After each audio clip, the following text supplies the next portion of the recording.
It's a blessing to welcome on one of the newest members of South Alabama. He had a 4-year great career at VMI. Great Parham. How you doing, man? Good, bro. How you doing? Pretty good.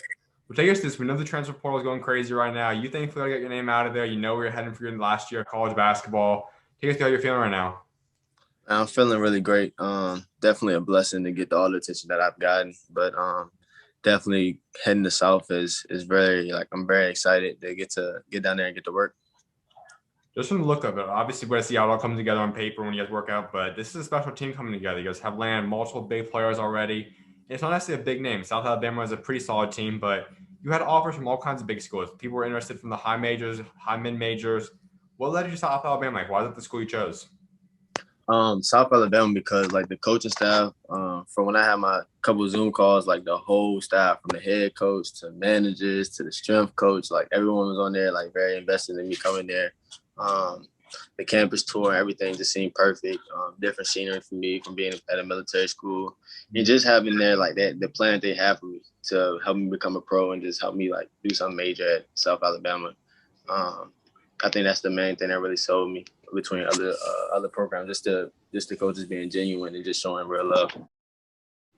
They had a pretty solid year last year, but they've lost quite a few guys. They also in the portal. But like I said, you guys are bringing in guys from all kinds of high major schools that are starting, playing big minutes. You obviously were a guy that could have played high major if you really wanted to. How are you guys able to put together this good of a roster at a mid-major type of school? I think for us having the high major transfers coming in, I think it just starts from day one when we get on campus. Definitely just us gelling together and working together. I think everything's gonna be fine once we start getting in the gym together and just keep uplifting each other. Without we're gonna get more into college in a little bit, but let's kind of go through your story so people can start to know you a little bit better. You're obviously from Richmond, Virginia. Take us through that. What was it like growing up out there? It was cool. Richmond is like full of hoopers. A lot of great talent. Kind of goes unnoticed. It was kind of like underrated as a city. But now Richmond has definitely been great. A lot of love out here, definitely. Especially if you're like good and like a lot of people notice you and just, I mean, everyone kind of praises you. Let's jumping a little bit ahead, but when we're talking about your recruiting process, you only had one offer to VMI. We see now what you are, what you developed into, but how did you deal with that? That can't be obviously be hard. Obviously, we know every high schooler's dream is playing Division One. You want to be heavily recruited. You want the high rankings. That didn't all come for you. How did you deal with that? How did you handle that? It all started with my sophomore year at high school. I tore my ACL, so I missed my whole sophomore year, and then like junior year, everyone wanted to see what I was going to do. And mind you, my high school never won a state championship, never had someone go Division One since they opened in 1979. So me coming back from an ACL, we ended up winning the state championship. I won state player of the year, like all these accolades that's never been done in school history. And it was crazy because once I finished that, I still didn't have any offers. Like I just had like all the D3s. Like it was crazy. Then going to AAU, going to my senior year, I averaged like 28 in the circuit. Like for the whole AAU, I averaged 28. Still really didn't get looks. I played like Team Loaded North Carolina, who had like Leaky Black, who's at UNC right now. I had 42 on him, like in front of 60 Division One coaches, and like I had one school reach out, and that was George Mason, Mm-hmm. and that was a whole different situation. Like they didn't have no scholarships available, so that was kind of poop. And then senior year came, um, I ended up getting my first Division Two scholarship right when the season started.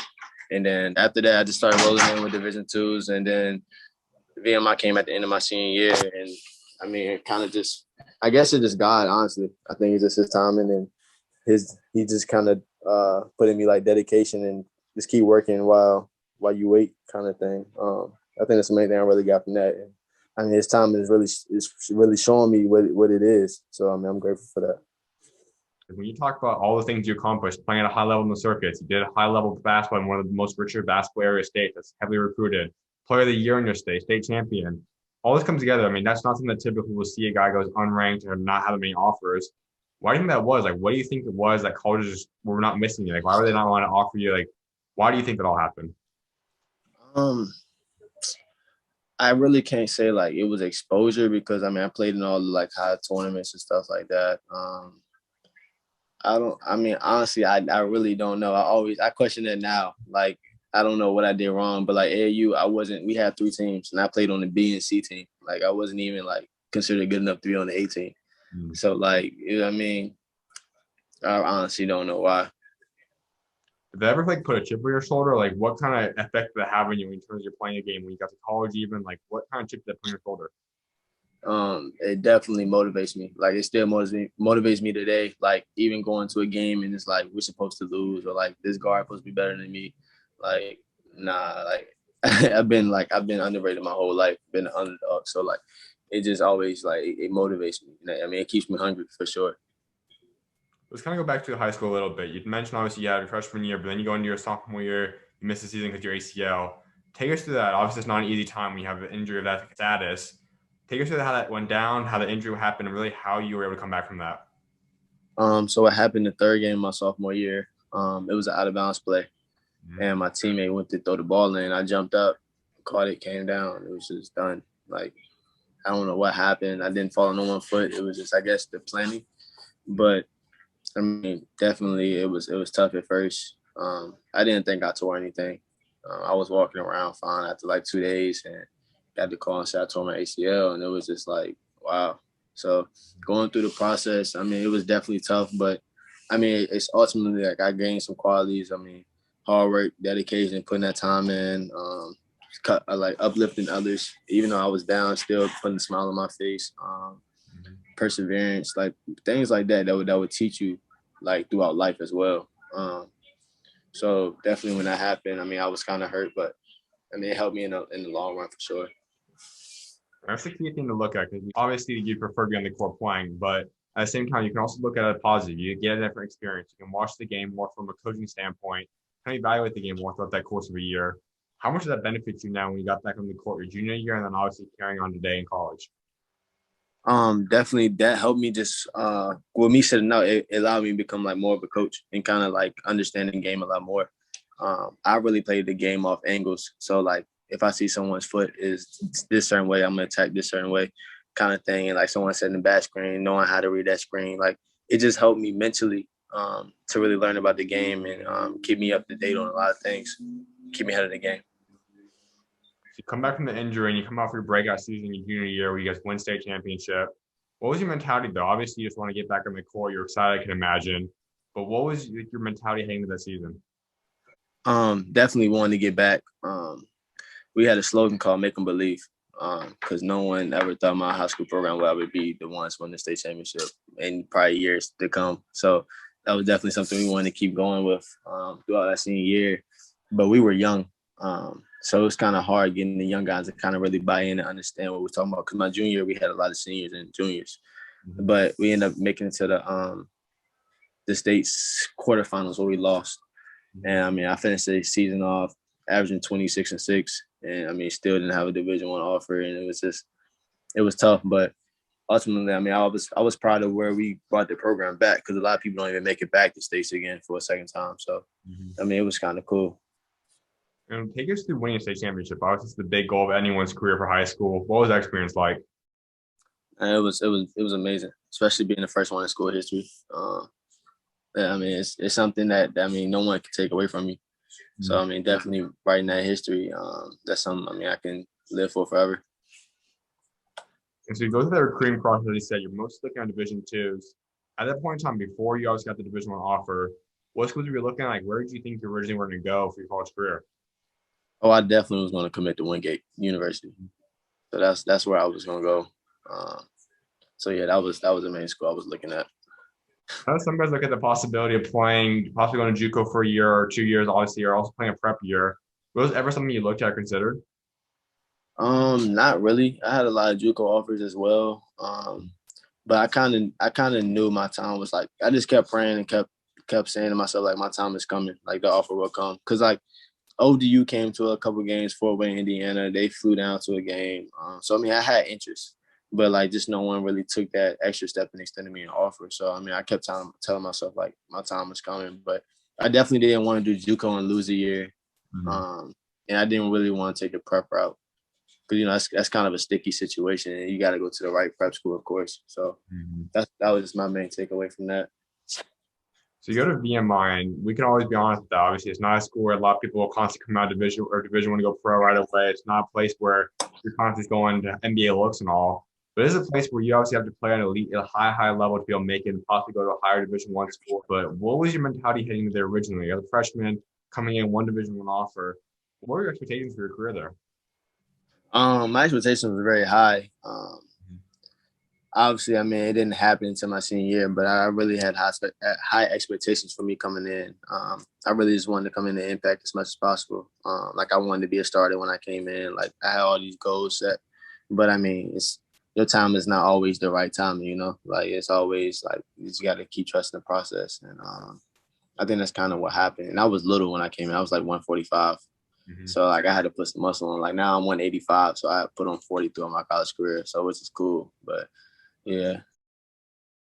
So if someone would have told you at that point in time that you'd leave the conference making all first team, you'd be one of the better defenders in the conference, a guy that scores near 20 points per game, has a chance to go to really a lot of colleges in the country by after your senior year. Would you believe that? Would that something you actually saw in your future?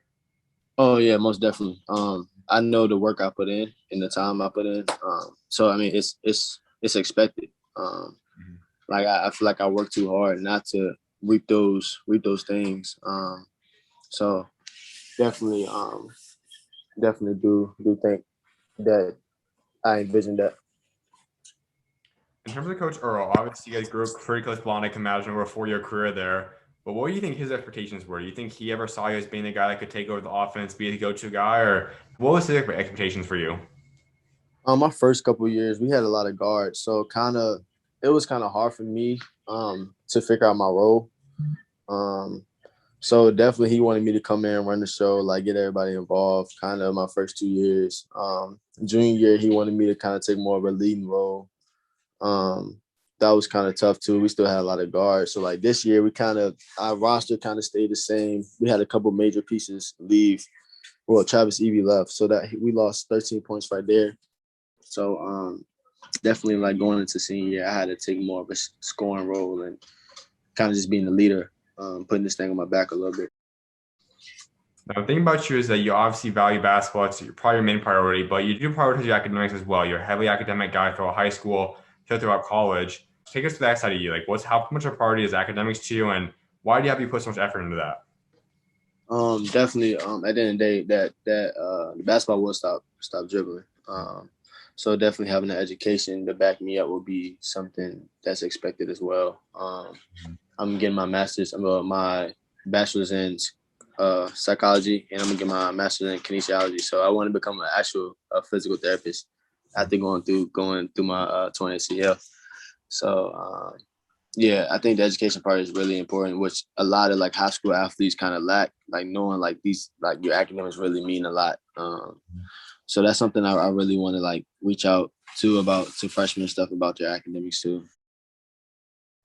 And if not a lot of people know that, obviously VMI is a military institute. We know it's a little bit different than most colleges, and probably what you're going to experience this upcoming year.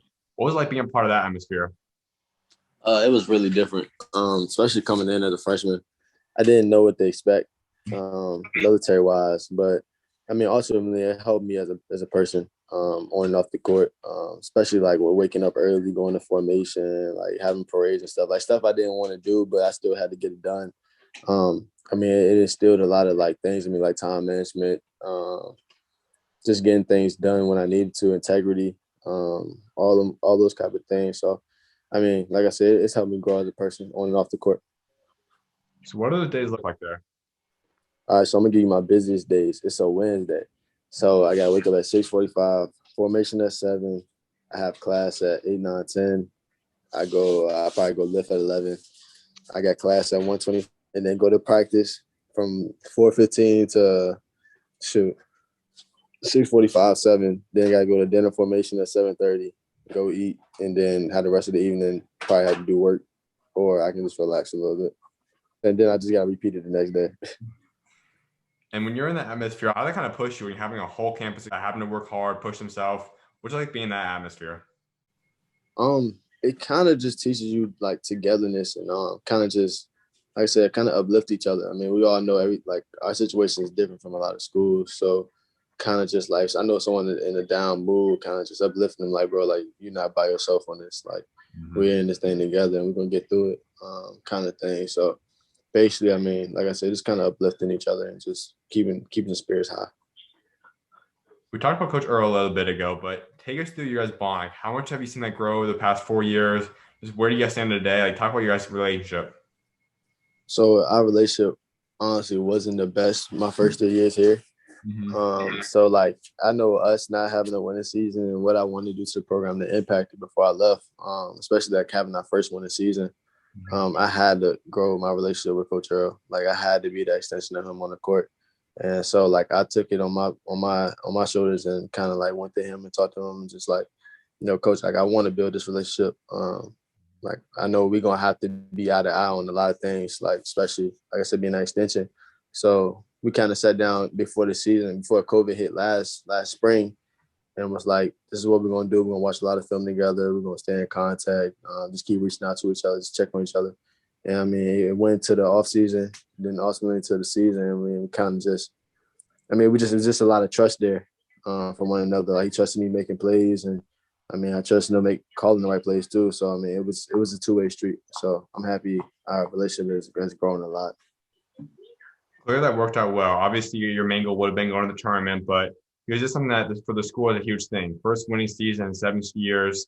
That's something that obviously year in, year out, your expectation is not having a win season. It's not the most winning culture. How are you able to shift that over a pandemic year, especially? How are you able to shift that into having an over 500 year? I think with us, we had a lot of maturity back from last year's roster, and a lot of guys who just wanted to win. Kind of just putting that mindset and just believing. Like I went to my phrase in high school, like, make them believe. I kind of try to coin that into this locker room this year. Like, you gotta believe. Like, if you want to win something, you gotta think about it. You gotta dream about it. You gotta like really manifest it. Because if you don't, I don't know if you're that serious about it. So I think all the guys was really bought in this year, and we kind of just we stuck together through it all. Like, when we couldn't play for a couple games, like, I think everything, like, we just really stuck together, and it really paid off this year. Let's head to that freshman year. As you said, it's a loaded backcourt. You guys have tons of guys out there. You only get so many minutes per game, but you'd really take on a defensive role, a three-point shooting role, some scoring, occasionally throughout a couple of games that year. But what was like adjusting that freshman role for yourself? Oh, it was tough. It took a little bit of time for me to adjust to the speed and strength of the competition, because we're in the SoCon too. So SoCon is a really good league, and just like seeing those guys every night, and like I think we was playing like seniors and like juniors from other schools, like, so kind of they're like hitting their high peaks, and I was just like a little kid, so it was definitely tough my freshman year. And you come up from averaging 25 plus points per game, being the go-to guy throughout a lot of your high school career. Then you come in here to take a lot less of a role. You only averaged 3 points per game that year. How was that mentally for you? Was that challenging for you? Did you just kind of accept it? Like, what was your thoughts on having to accept a much lesser role than you had to kind of accustomed to? It was definitely tough, especially coming from high school, doing the things that I did, and me thinking like, okay, I'm just coming to do the same thing. Like, it's really a process. And I think that's something that really took a toll on me, because like, it was moments where I didn't want to play no more. Like, I mean, I was just going through it because I mean, I feel like I was so much better than how I was playing. But like, I needed to get stronger. I needed to do these X, Y, and Z to make me a better player. And I mean, it just takes time. Like, it doesn't happen overnight. But something I want you to go a little bit deeper in, because I think a lot of guys come in, and especially I think more towards like high ranked recruits and all, but a lot of guys come in from the high school scenarios being that go-to guy, and we see them. They might take a bench role, or a less starting role or something, and guys ultimately want to transfer out right away. They want to go something else, and they don't really want to accept the role. They don't know how to accept lesser roles than maybe we're accustomed to. They don't want to wait the process. What led you to stay there? Like, why did you decide to stay there and really invest in yourself?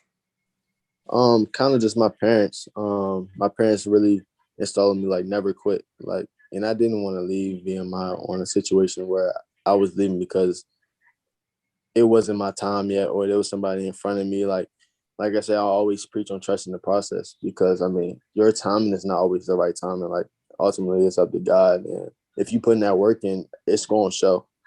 Like, I think just that sitting in the back of my head, like, it's always going to work out at the end. I think that's kind of what kind of took me over the edge of staying and like end up progressing each year like I did. and then taking that major jump I did junior and senior year. So I think just keeping that mindset, work while you wait. I think that's a major thing. Without a doubt. Now, you did have an opportunity to play a couple of different guys that have become high major players as well throughout your career there. The first guy was Bubba. Take us through that. Yeah. What was like learning from him your first couple of years there and really kind of learning, growing from him? So me and Bub came in together. So we was the same class. And, I mean, he's just a scorer, flat-out scorer. He can shoot that thing. And, I mean, definitely he just kind of adjusted to the game really well because his outside shot really kept him above a lot of people. So him being able to hit that shot, make tough shots, kept him on the floor a lot more than like all the rest of the freshmen. So now I definitely seeing Bubba out there kind of like put some confidence in me and just keep working and just keep improving my game. I can probably do the same thing he's doing. You guys go 9-21 that first year. Obviously, once again, that's not something a lot of guys want to go through. What's the mentality though? When you're talking about locker room, we see this every year. Obviously, it's always going to be losing teams, but when you are a 9-win team that year, constantly losing games, like how does the mentality stay? Like, what does it look like in a locker room? The mentality, it was really different. I don't know. It was really like compared to this year, I just didn't see like guys being hungry. Like as weird as it was, like we all wanted to win, but it's like I don't know if we was fully bought in like we should have been. I think that was just the main thing, not really being bought in. Because I genuinely think everyone wanted to win, but like we couldn't piece it together. I think that was just the main thing. So what's some of the big differences when you're talking about you? Because you get both experiences now. You've been on a 13-win team over 500. You've been on a 9-win team. Like, what's the overall difference? Is it truly just something that where guys have to have the mentality like you truly have to be bought in? Like, what separates a team from losing and winning games?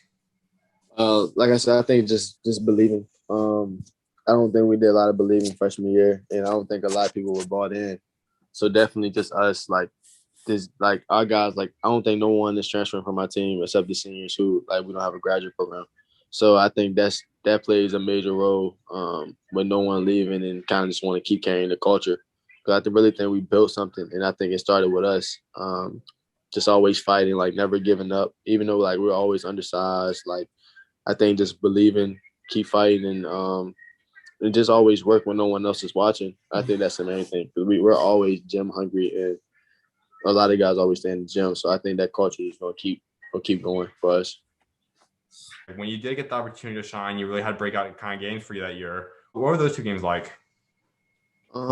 Those games were good. Probably just kind of got it going a little bit. Those games. I mean, it was cool to see like some of my work being able to be exposed. It was tough though because I was still like in a reserve role kind of. So I mean, it was fine because I mean, I don't know. It was still tough at the same time.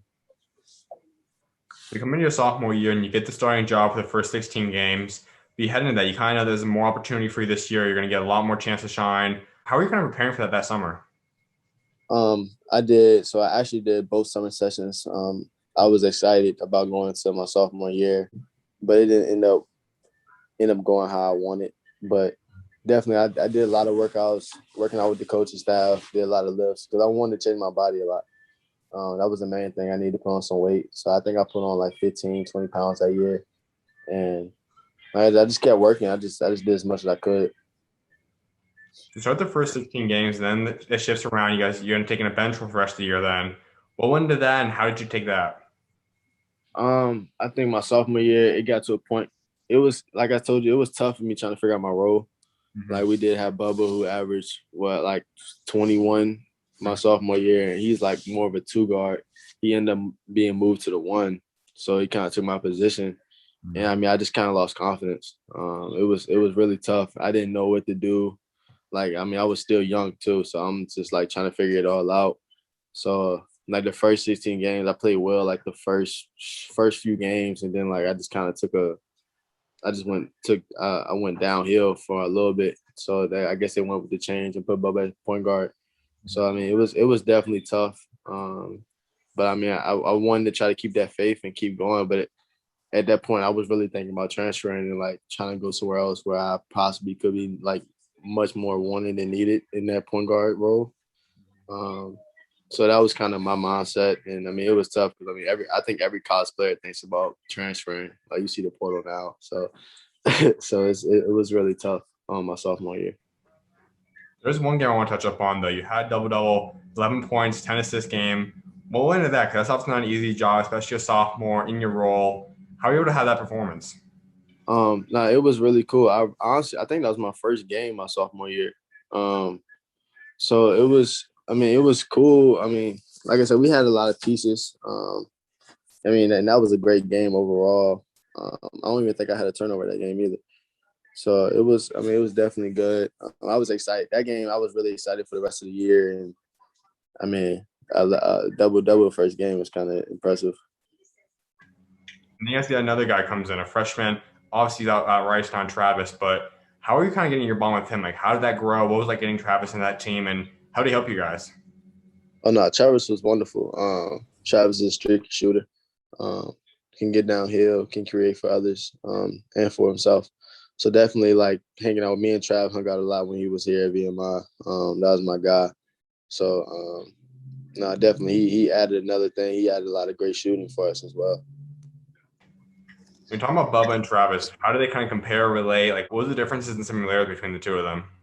They both could shoot the ball from deep. Both great outside shooters. I think Bubba was just kind of more quicker, and Bubba was really good getting to the line.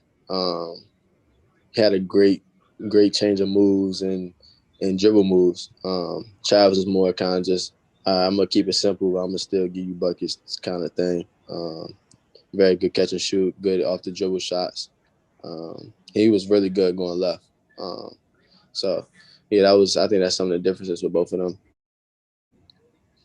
Junior year obviously was your best year out of the first 3 years for you, and you had a lot of big performances. But there's two games specifically that really started showing light to what you could potentially do if you see a lot more of in your senior year. The first one was you were with East Carolina, 23-point outing. Take us to that night. That was the first game of my junior year. I wanted to come out and make a statement. Trying to tell people like, I mean, never count me out kind of thing. I can play on this level. So that was I felt I was really comfortable that game. Came out, and that's kind of what I thought my role was going to be for the rest of the year. Which, I mean, it ended up going up and down, but definitely it showed some flashes of who I could be. So I think that was just the cool thing about it. You then have debatably your best game of your college career, 36 points against the Citadel. You also have 6 for 6 from downtown.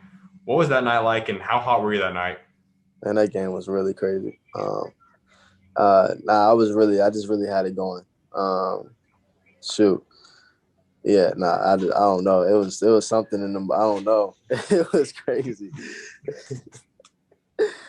Would you say that was the hottest you ever been in a game before? Yeah, that game. And when I told you about the Leaky Black game, I had like 42. Yeah, that was another crazy game. I mean, it wasn't. I didn't take any bad shots or anything like that. So it was just a kind of a lot of open shots, and I mean, I just able to knock them all down. It was a tough decision because when you first, after that season, then we know COVID comes into play and you don't know if you're going to have an extra year eligibility at that point in time. Were you heavily considering? I mean, I know you obviously could have been looking at the transfer portal, all that kind of stuff again. How close were you ever to going that route, or were you kind of always locked in saying, I want the senior year for myself? Oh no, I definitely walked in like I wanted the senior year to myself because I had one more year and I was done with BMI.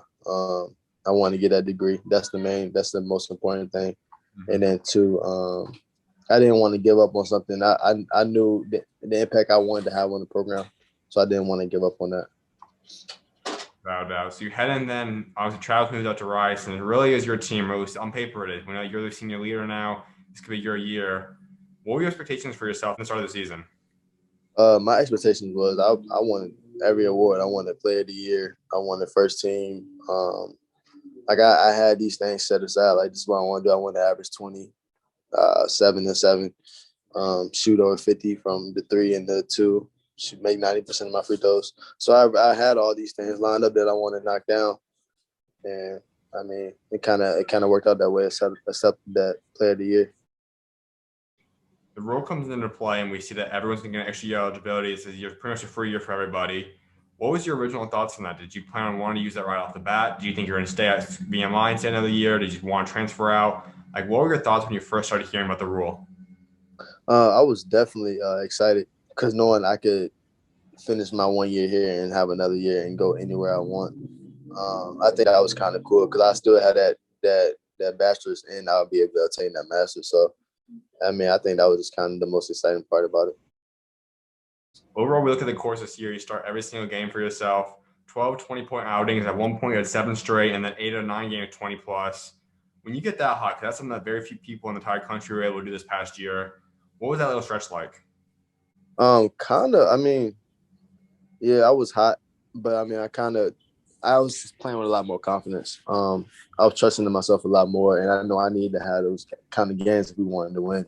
So I kind of just emptied the tank on every game and kind of just trying to just be more aggressive. I think that's what takes my game to another level, like me being assertive and me trying to dominate like other guards I'm playing against. So having those 20-point games, I mean, it's expected. I need to go out there and do that if we want to win. So that's kind of was my mindset. And I mean, it worked out. I mean, we knocked off Wofford, knocked off Furman. So we won a nice little winning streak during those 7 games. So, I mean, it was cool. Step away now, you look at your entire career out there. What was your favorite memory? Like, what was your top 3 memories or favorite times you had during your career out there? Let me see. I would definitely say this year when we beat Citadel at home, despite all the COVID regulations, only have 250 fans. Kind of just playing on my guys one more time versus Citadel and beating them at home. I think that was kind of cool. Seeing like the 250 people in the stands, like excited and cheering, and like, I mean, just like with COVID going on, I mean, people still showing us love, and I mean, the guys we just dug in together and won that game. I think that was kind of cool, something memorable. Yeah, that's all I got right now on top of my head. You obviously were someone that went through an entire career of not dealing with COVID. Some freshmen, obviously, it was challenging for anybody to have to go through this year with all the protocols, testing, and all that. But you were accustomed to the way of typical college basketball for 3 entire years. Then you have this whole curveball, and you have to go through morning tests every day. You're constantly having to do all these protocols, locker room stuff. How'd you adjust to that this year? Oh no, it was definitely challenging. It was a lot. I would have to wake up at like 7 to go to COVID testing like every morning and like before games. Like, I mean, it was definitely a lot. But I mean, it wasn't nothing we couldn't handle. I mean, it was definitely just a lot of safety precaution and stuff installed to make sure everyone was okay. So I mean, definitely it was a lot, but I mean, it wasn't too bad. A lot of guys have had certain COVID stories or funny stories from their experiences this past year. What was like your funniest moment from having to deal with all the COVID protocols and just this past season? It's always funny like when we're like done with practice and like we're trying to go in the locker room, like all the guys just kicking and like our DDO, he's like always spazzing on us because like we just in there like with no mask. Like I know it's not like funny, but like it's like it was just an everyday thing and like he was like coach, we're all together, like we can't like go anywhere else. We're not around nobody else. Like why can't we just chill here? And like he just always spazzing on us. But I mean it was cool though. I think just like all the like like the socially distant meals and stuff like that was cool. Like guys just being apart from each other. We just all laughing. I mean, it really brought us together a lot. Like I think we kind of hung out each other like with each other more than we usually did. So especially like with the coaching staff and all that, like it was cool. And then right after the season, you end up putting your name in the portal right away. And you know, obviously, it's the next decision. You want to go somewhere for that final year of college for you. How did you originally do that? Like when you put your name in the portal, I know you got lots of calls from all kinds of schools out there. But who did it really come down to? Like, who are the schools that actually were really interested in you or you were really considering? It came down to Murray State, VCU, South Florida, South Alabama. I was considering NC State and Loyola Marymount in California. Like I recently got a call from like Georgia, Colorado, some like good opportunities. I never even like really got to hear the pitch of those schools because I was like so focused on my top schools. So yeah, those was kind of the top schools I was looking at. Did you make it a priority to get out of there early? 'Cause I know right now a lot of guys, we know it's over 1,200 now. It's probably already added a bunch since we started this interview, but we know it's constantly hectic. Guys are having tons of people to go through. You're already out of this. You haven't had to deal with a crazy amount of guys right now. Was that a priority for you? Did you want to get in and out as quickly as possible?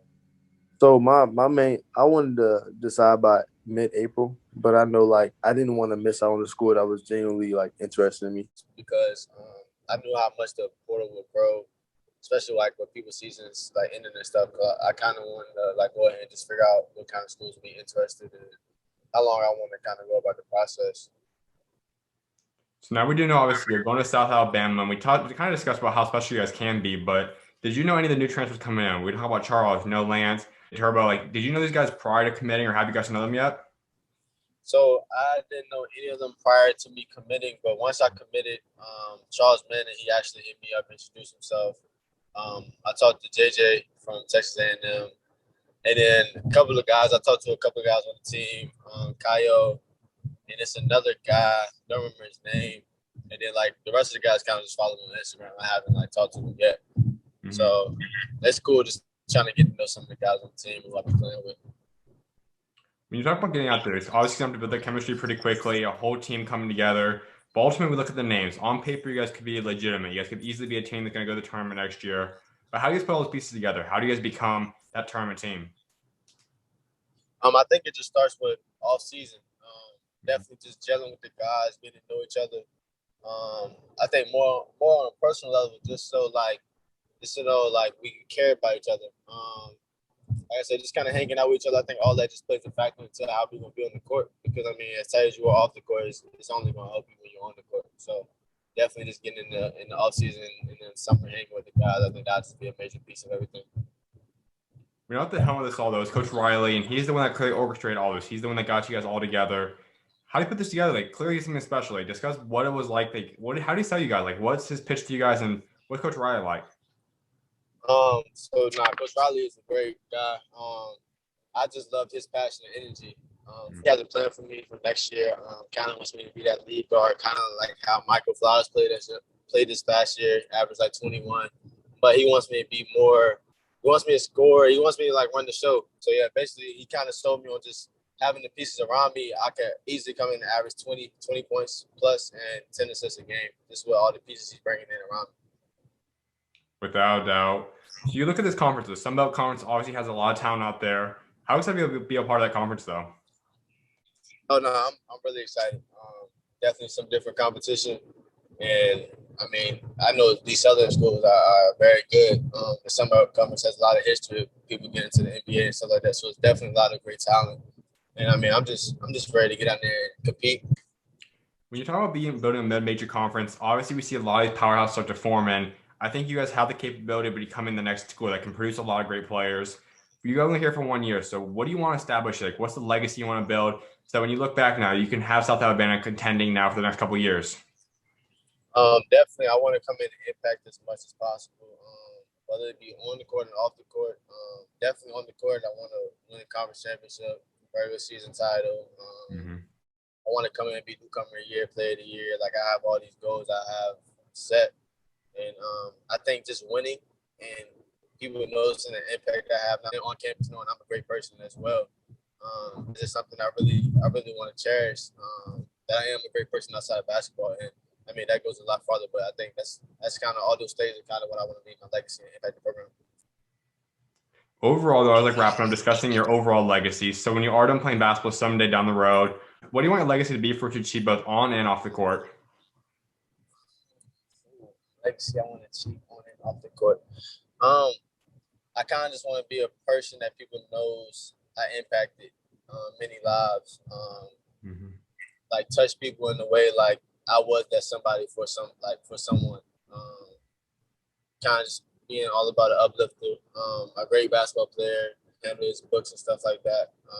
Ultimately, just a great person and really cared. I think that's kind of what my legacy I want to leave. Just kind of being a role model and someone people can look up to. Absolutely, man. Well, I know you're also a believer, so kind of discuss your faith a little bit. How has God helped get you and where you're at today? Without God, I wouldn't even be here. Definitely tested my faith a lot. but that's what makes God God. His timing is always perfect. He gets his strongest battles to his strongest soldiers. So definitely just going through everything I've been through. I mean, I've always prayed, I always stayed disciplined, stayed the course, and trust the process. Like I said, I can't never rush his timing, and what's there for me will be there for me at the end of the day. So definitely, I've been reading a few books, and this year I've really I bought this book called 365 Days, and every day is something. It's a scripture about just something he talks about. One day it might be like uplifting, another day is just never giving up. Another one might be just like giving it to others. And I think that's just something that's installed in me like every day. Like waking up, and that's the first thing I do. It just gives me faith, and it increases my trust. It just allows me to keep going as a person. And I mean, it's only gonna help me in situations like difficult situations in the future. So I mean, definitely, my faith has grown a lot, and I mean, I trust God more than ever, just because of my process, just seeing what He's done to me, He can do it to others. Is there a specific moment you look back at that you'd say you've seen God show up the biggest in your life so far? I'll say definitely this summer, this past summer, when COVID hit. I think just while I was like working out a lot, I just missed my exit. While working out a lot, that faith, I put that faith in works together, and it's just kind of I reap what I sowed. And that was this past season. Just allowing me to open up with so many schools of my choosing when I only had one Division I offer coming out of high school. So I think that was just something really beautiful to see, and something I really worked for, but I also prayed for as well. You're clearly very vocal about your faith. I know you're always talking about it. You try spreading His light. But that's not the case for a lot of Christians. A lot of people might be believers, but they're not really vocal about it. What's led you to be so vocal about your faith? Because I mean, it's just a testament. I feel like I mean, what happened is real life, and I couldn't do it by myself. Like everything happens for a reason, I believe, and I mean, just seeing how everything is unfolding in my life, and kind of being a role model to a lot of people. I mean, I gotta give thanks to God, and I gotta give thanks to the people that's been around me, such as my family, close friends, and I mean, that's really what I got out of it. Absolutely, man. Well, final thing for you, give South Alabama fans your 3 biggest goals you have set for your 1 year there. Conference championship, NCAA tournament run, and regular season champs. Without a doubt, man. Well, I definitely appreciate you taking time to come on today, and congrats on the commitment. I can't wait to see what guy got next for you, man. I appreciate you, my man. Appreciate you. Of course. You're always welcome on, man. God bless. All right, thank you too.